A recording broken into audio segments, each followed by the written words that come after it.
નમસ્કાર. પ્રાંતિજ તાલુકા પંચાયતમાં પ્રમુખ અને ઉપપ્રમુખની વરણી શાંતિપૂર્ણ માહોલમાં પૂર્ણ કરવામાં આવી હતી.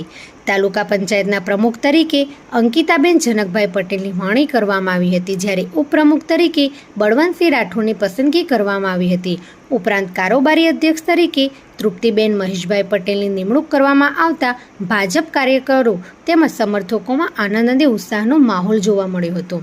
વરણી બાદ તાલુકા પંચાયત કચેરી ખાતે શુભેચ્છા કાર્યક્રમ યોજાયો હતો, જેમાં મોટી સંખ્યામાં કાર્યકરો, આગેવાનો અને શુભેચ્છકો હાજર રહ્યા હતા. પ્રસંગે પ્રાંતિજ તલોદ વિધાનસભાના ધારાસભ્ય શ્રી ગજેન્દ્રસિંહ પરમાર દ્વારા નવા હોદ્દેદારોને શુભેચ્છાઓ પાઠવવામાં આવી હતી. તેમણે જણાવ્યું હતું કે નવા નેતૃત્વ હેઠળ તાલુકાના વિકાસ કાર્યોને વધુ ગતિ મળશે અને લોકોની સમસ્યાનું ઝડપી નિરાકરણ લાવવા પ્રયત્ન કરવામાં આવશે.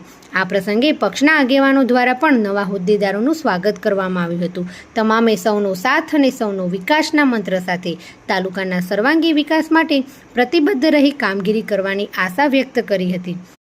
પટેલ અંકિતાબેન જનકકુમાર, ગામ ઊંછા તાલુકા પંચાયત. આજ રોજ મેં પ્રાંતિજ તાલુકા પંચાયતના પ્રમુખ તરીકે આજના શુભ ચોગડિયામાં પદભાર સંભાળેલ છે. અમો સૌ સાથે મળીને વિકાસના વધુમાં વધુ કામ થાય, ત્યાં છેવાડાના માણસોને સરકારી યોજનાનો લાભ મળે તેવા પ્રયત્નો કરીશું. આભાર.